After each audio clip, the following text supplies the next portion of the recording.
Good morning. I thought I'd take you on a bit of a journey today, but don't get too excited. Not a real journey. We're not going anywhere exciting. More of a metaphorical journey. What I wanted to do was look at car ownership and the future of it. So I thought if we started with the past, looked at where we are now, and looked at perhaps where we're going to end up in years to come.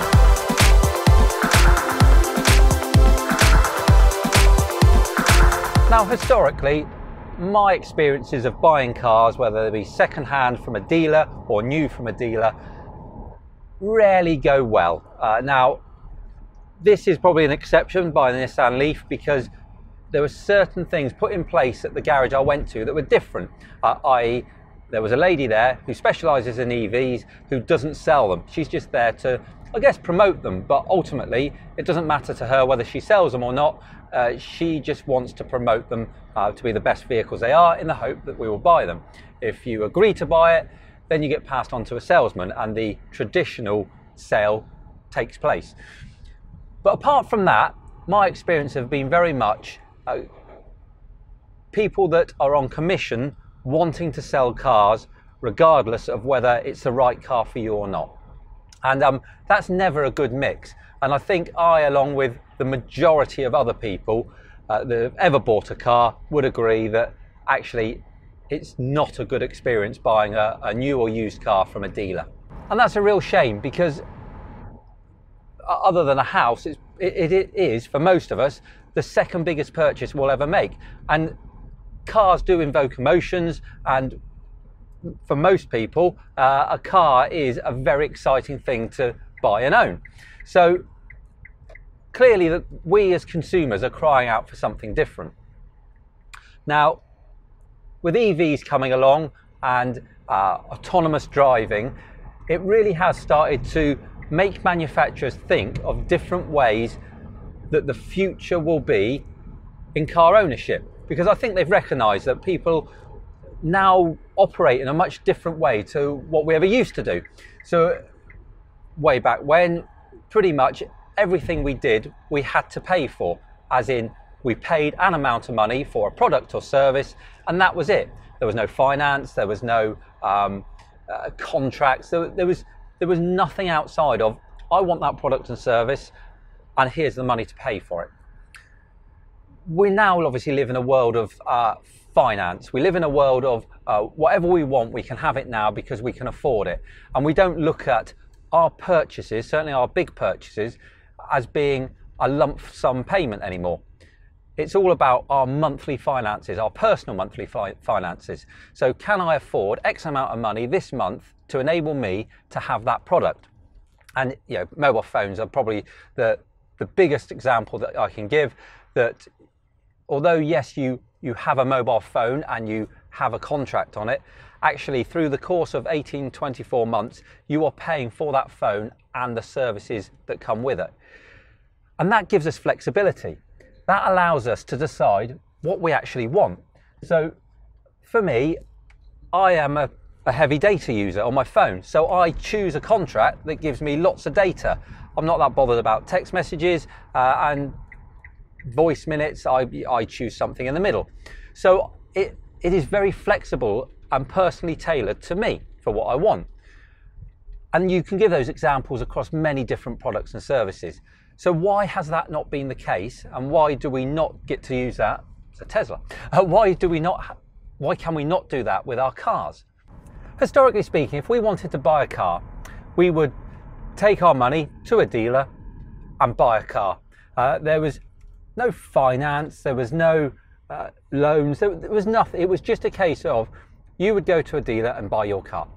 And that was it. And you would own it forevermore until you decided to sell it or part exchange it. Well, things then evolved and we entered a world of credit, basically. Everything from finance loan packages through the dealer to hire purchase, lease, contract hire, PCPs, whatever you call it.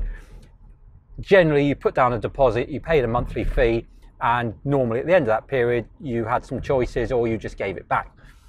So we've been kind of stuck in that world for a very long time now. And let's be honest, it's led by the dealers and the manufacturers. It's a way of making sure there's a high turnover of cars for them and regardless of whether you want to be loyal to a brand or not, certainly in the case of things like PCPs here in the UK, it forces you back into that dealer again to hopefully, for them, buy another one of their cars. So it's all about the dealer at the moment, not about the customer. Well, things seem to be changing, and I'll look at later on what that means for the future, but for now, let's look at 3 manufacturers that seem to be leading the way in this. Now, the first is Volvo. They have released their Volvo Care scheme. Now, you can't get it everywhere, but ultimately, it's an app-based point of sale where you use an app on your phone to choose what you want in your car, the configuration of the car. It's only available on the, I think it's the XC90 crossover, the new one. So you configure it on the app, and then you pay a monthly fee for it. There's no upfront costs, there's no final payment. Basically, it's like a mobile phone contract. So you pay your monthly fees for it over a contracted period of time. And it's as simple as that, really. There's no tie-ins, there's no worries. It includes servicing, maintenance, insurance, breakdown cover. Everything is rolled into one. Now, let's be honest, the cost of it isn't going to be cheap, but there's hardly any competition out there at the moment. And the whole point of it is, we now live in a society of monthly budgeters, so this should sit nicely into our monthly budget. Another company do it at Chrysler, Book by Chrysler it's called. Very similar, same sort of setup, but the advantage to this one is you still pay your monthly fee, but 18 times in any year you can choose a different car.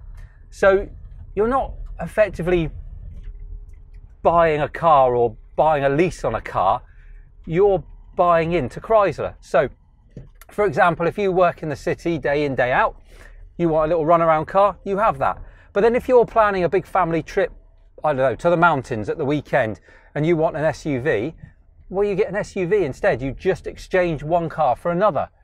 So from that point of view, it gives you the flexibility as a customer to have access to all these different cars. Another company, Porsche, Porsche Passport it's called. And it's similar again, but they've taken it on another step. They've got a tiered structure. So depending how much you're willing to pay a month, depends what access to what cars you get. So the highest level tier, you get access to their full range of cars. Any Porsche you want, you can have.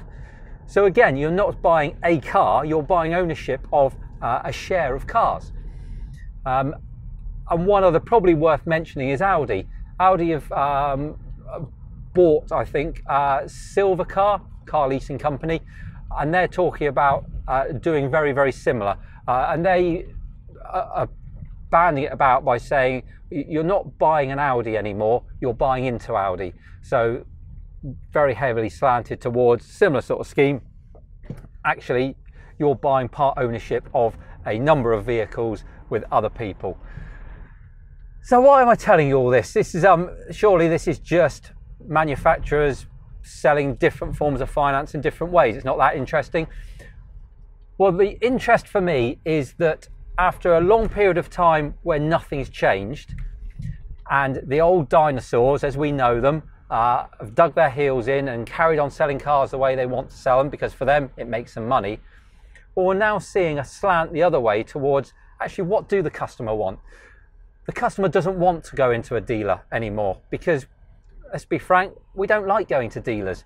We always feel like they're fleecing us. We always feel like we walk out of there without, or not coming out of there with the thing that we went in for quite often. So this is putting power back in our hands. It's modelling itself around where we are in society today. We are a live by the month kind of society. Now, on the whole, we don't look at the cost of things wholesale anymore. What we want to know is, can we budget each month for what we want? So if I want a car of any value, it doesn't matter, what can I get that for as a monthly payment? And can I afford that monthly payment in amongst my other monthly costs? So it ties in really nicely to that. And it also ties in, you can tailor it. It's like we buy our mobile phones. You can tailor your phone to what you want. Do you want heavy data use and not much talk time, vice versa? Do you want very little of anything? Well, now you can tailor that and you can tell it what level of service you want. And the model of cars, the access to the cars, they will slot in with that. I think this is the first decent sized step to car sharing rather than car ownership. And you couple that with autonomous driving, and I think we're getting somewhere now. But don't get me wrong, this isn't going to happen overnight. We've still got a long way to go. And in the meantime, I think we should enjoy the fact that choices are coming our way again. The industry is opening up, and it's not just about EVs and alternative fuel sources. It's about us as consumers getting the best deal again. And let's be honest, we've still got a long way to climb, but when we reach the top, it's definitely going to be for the benefit of all of us.